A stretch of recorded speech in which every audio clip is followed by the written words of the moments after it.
जय हिंद दोस्तों, आज की इस वीडियो में हम बात करने वाले हैं बॉलीवुड की जानी मानी अभिनेत्री वैजयंती माला के बारे में। तो आइए वीडियो की शुरुआत करते हैं। हिंदुस्तानी सिनेमा का वो नाम जो अपने डांस, अपनी अदायगी और अपनी खूबसूरती के लिए हमेशा सम्मान के साथ लिया जाता है। देश की लाखों लड़कियों के लिए भी प्रेरणा का स्रोत है। उनका नाम है वैजयंती माला।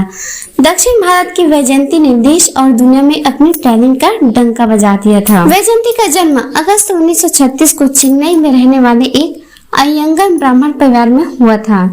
इनके पिता का नाम एम.डी. रमन और माँ का नाम वसुंधरा देवी था। इनकी माँ भी अपने जमाने की दिग्गज अदाकारा और नृत्यांगना रह चुकी है। 40 के दशक में तमिल फिल्म इंडस्ट्री में वैजयंती की माँ वसुंधरा देवी का बड़ा नाम था, लेकिन माँ अभिनेत्री थी और अक्सर व्यस्त रहती थी। तो वैजयंती की परवरिश उनकी नानी यादुगरी देवी ने की थी। नानी ने वैजयंती को छोटी उम्र से ही डिसिप्लिन से जीवन जीना सिखा दिया था।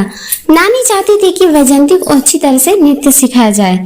वैजयंती की कमर सीधी रहे, इसलिए उनकी नानी उन्हें बिस्तर की जगह हमेशा एक चटाई पर सुलाया करती थी।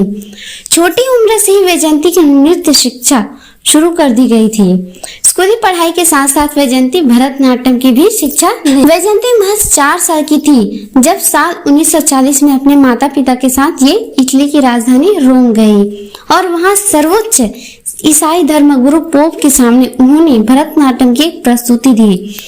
साल 15 की उम्र तक वैजयंती भरतनाट्यम में पारंगत हो चुकी थी। भरतनाट्यम के अलावा कर्नाटकी संगीत में भी वैजयंती ने दक्षता हासिल की थी। इसी उम्र से ही वैजयंती को फिल्मों में काम करने का ऑफर आया था। वैजयंती की माला वाई.जी. पार्श्वस्वामी भी फिल्मों से जुड़ी थी। वे न केवल एक एक्टर थी बल्कि तमिल नाटक लेखक भी थे। यही वजह है कि तमिल फिल्मी शख्सियत का वैजयंती के घर आना जाना लगा रहता था। अपने नृत्य कौशल से 15 साल की उम्र तक वैजयंती तमिलनाडु में बढ़िया नाम कर चुकी थी। इसलिए उस दौर के दिग्गज तमिल डायरेक्टर एम.वी. रमन ने वैजयंती को अपनी फिल्म वचकई में काम करने का ऑफर दिया, लेकिन इनकी नानी ने इनके फिल्मों में काम करने पर सख्त ऐतराज जताया। उन्हें फिक्र थी कि अगर वैजयंती फिल्मों में काम करने लगी तो उसका नृत्य और पढ़ाई छूट जाएंगे। मगर जब डायरेक्टर एम.वी. रमन ने नानी को भरोसा दिलाया कि फिल्मों में काम करने से वैजयंती की पढ़ाई नहीं छूटेगी और डांस के चलते उनकी लोकप्रियता चौगुनी हो जाएगी, तो नानी ने वैजयंती को फिल्म में काम करने की छूट दे दी। इसी तरह साल 1949 में वचकई फिल्म से वैजयंती का फिल्मी सफर शुरू हो गया।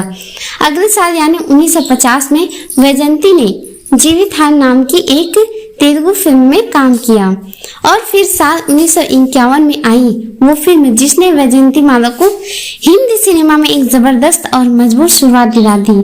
ये फिल्म थी बहार और ये वैजयंती माला की पहली फिल्म वचकई का हिंदी रीमेक भी थी। बहार से मिली सफलता के बाद वैजयंती ने अपना ध्यान हिंदी सिनेमा की तरफ लगाना शुरू कर दिया। हालांकि वो दक्षिण भारतीय फिल्मों में भी बराबर काम कर रही थी, लेकिन वैजयंती का ये एहसास हो चुका था कि हिंदी फिल्मों के जरिए वो एक बड़ी ऑडियंस के बीच खुद को स्थापित कर सकेंगी। इसी का नतीजा रहा कि साल 1954 में आई वैजयंती की फिल्म नागिन ने सफलता की एक नई इबारत लिख दी और ये फिल्म उस जमाने में बहुत बड़ी हिट साबित हुई। हिंदी सिनेमा में सफलता हासिल करने के लिए वैजयंती ने हिंदी लिखना और बोलना सीखने के लिए काफी मेहनत की थी। दरअसल वैजयंती चाहती कि हिंदी फिल्मों में अपने डायलॉग्स वो खुद ही बोले। नागिन फिल्म को मिली जबरदस्त कामयाबी ने वैजयंती की ये मेहनत पूरी तरह से वसूल करा दी। इसके बाद वो वैजयंती माला ने एक से बढ़कर एक हिंदी फिल्मों में काम किया। हिंदी फिल्मों के हर बड़े स्टार के साथ सिल्वर स्क्रीन शेयर की। दिलीप कुमार और राज कपूर जैसे सितारों के संग उनकी जोड़ी खूब पसंद की गई। दोनों के साथ ही उनकी अफेयर की भी खबरें उड़ी, लेकिन सालों बाद अपनी किताब बॉन्डिंग ए मेमोरियल के जरिए वैजयंती माला ने इन खबरों को कोरी बकवास और मीडिया पब्लिसिटी स्टंट बताया। न केवल एक्टिंग बल्कि डांस के जरिए भी ये लोगों का दिल जीत रही थी और केवल शास्त्रीय नृत्य नहीं, वेस्टर्न डांस में भी वैजयंती बेहद माहिर थी। साल 1957 में आई फिल्म आशा में इन्होंने वेस्टर्न डांस करके लोगों को चौंका दिया था। इस फिल्म में किशोर कुमार संग उनकी कॉमिक केमिस्ट्री भी दर्शकों को काफी पसंद आई थी। वैजयंती माला के करियर में 1955 में आई देवदास फिल्म का बड़ा ही महत्व है, क्योंकि इस फिल्म से लोगों को पता चला कि वैजयंती न केवल एक बढ़िया नृत्यांगना है बल्कि एक उम्दा अदाकारा भी है।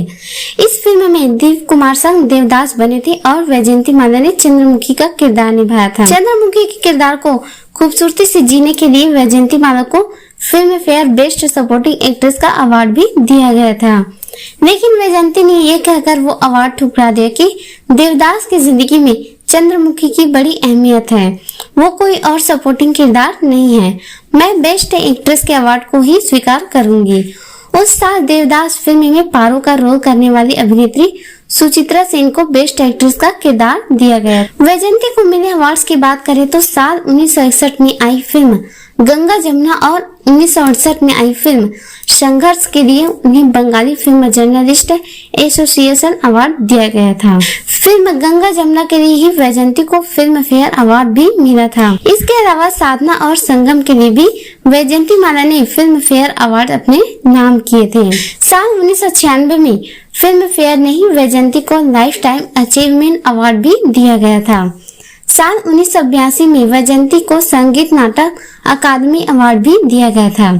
साल 1968 में भारत सरकार ने वैजयंती को पद्मश्री पुरस्कार से भी सम्मानित किया गया था। वैजयंती माला की निजी जिंदगी की बात करें तो इन्होंने डॉक्टर चमन लाल बादी से शादी की थी। चमन लाल बादी राज कपूर के पर्सनल फिजिशियन थे और पहले से शादीशुदा थे।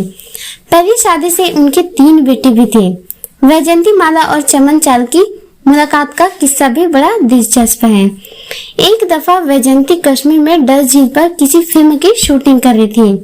एक सीन के दौरान वैजयंती माला डल झील में गिर गई और बीमार पड़ गई। उन्हें तत्काल मुंबई लाया गया। इत्तेफाक से वैजयंती माला का इलाज डॉक्टर चमन लाल बाली ही कर रहे थे। इलाज के दौरान वैजयंती माला और डॉक्टर चमन लाल बाली की दोस्ती हुई और फिर दोस्ती प्यार में बदल गई।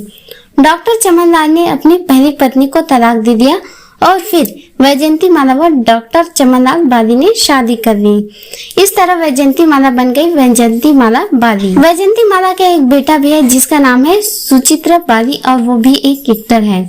सुचित्रा बाली साउथ फिल्म इंडस्ट्री का एक बड़ा नाम है। हालांकि सुचित्रा ने हिंदी फिल्मों से अपना करियर शुरू किया था, लेकिन हिंदी सिनेमा में उन्हें कामयाबी नहीं मिल पाई। साल 1986 में वैजयंती के पति डॉक्टर चमन लाल बाली ये दुनिया छोड़कर चले गए। वैजयंती माला ने पॉलिटिक्स में भी काफी नाम कमाया था। पंडित नेहरू से वैजयंती माला की बढ़िया जान पहचान थी। इसके बाद इंदिरा गांधी से भी वैजयंती माला के संबंध बेहद मधुर थे। इंदिरा गांधी के सपोर्ट से ही वैजयंती माला ने साल 1984 में साउथ चेन्नई सीट से कांग्रेस के सीट पर चुनाव लड़ी और सांसद बनी।